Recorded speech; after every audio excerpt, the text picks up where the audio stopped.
आज झंझारपुर से निर्वाचित होने के बाद अपने तमाम साथियों जो हमारे एनडीए के कार्यकर्तागण हैं, जिनकी इस पूरे चुनावी अभियान में एक बहुत बड़ी भूमिका उनकी रही है, उन सभी साथियों को आभार देने के लिए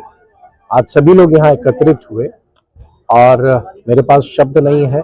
मैं झंझारपुर के लोगों का, झंझारपुर के मतदाताओं का और प्रत्येक व्यक्ति का आभार कैसे व्यक्त करूं कि जितने अप्रत्याशित मतों से जो जीत उन्होंने मुझे दी है, और ये सिर्फ जीत नहीं, उनका एक आशीर्वाद के साथ साथ एक विश्वास है, एक भरोसा है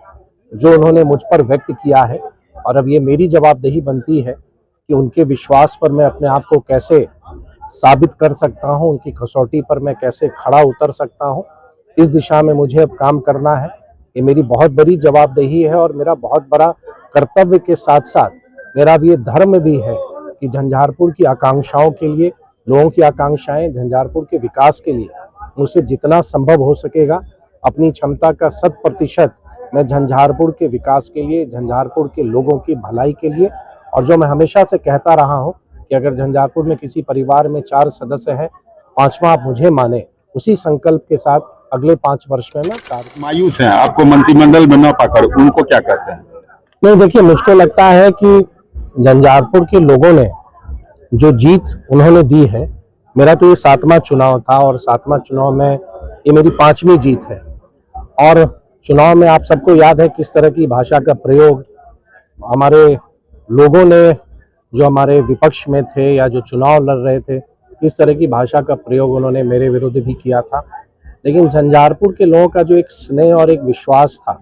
वो वोट के माध्यम से उन्होंने उसको प्रकट किया और सभी लोगों को उन्होंने जवाब भी दे दिया। जहां तक मुझको लगता है कि मंत्री पद मिलना या ये पार्टी के स्तर पर, माननीय मुख्यमंत्री के स्तर पर फैसला होता है, लेकिन मुझको ये इतना जरूर है कि जो उन्होंने अपना जनप्रतिनिधि मुझे चुना है,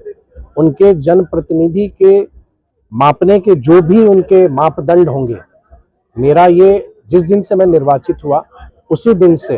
मैं अपने आप को कैसे साबित कर सकूं, उनके विश्वास को मैं कैसे पूरा कर सकूं, उस दिशा में एक विधायक के तौर पर जो सदन के माध्यम से, चाहे वो प्रश्न हो या जो विधायकों को जो अधिकार हैं जिससे हम जन कल्याण के विषयों को हम उठाते हैं, उनको हम विभिन्न विभागों में रखते हैं, उस दिशा में हम काम करेंगे। और क्योंकि एक लक्ष्य के साथ, एक विजन के साथ 2020 से 25 में मैंने काम किया था, बहुत सारे काम हैं मेरे जो अभी स्वीकृति की दिशा में अभी वो लंबित हैं, उन कार्यों को पूरा करना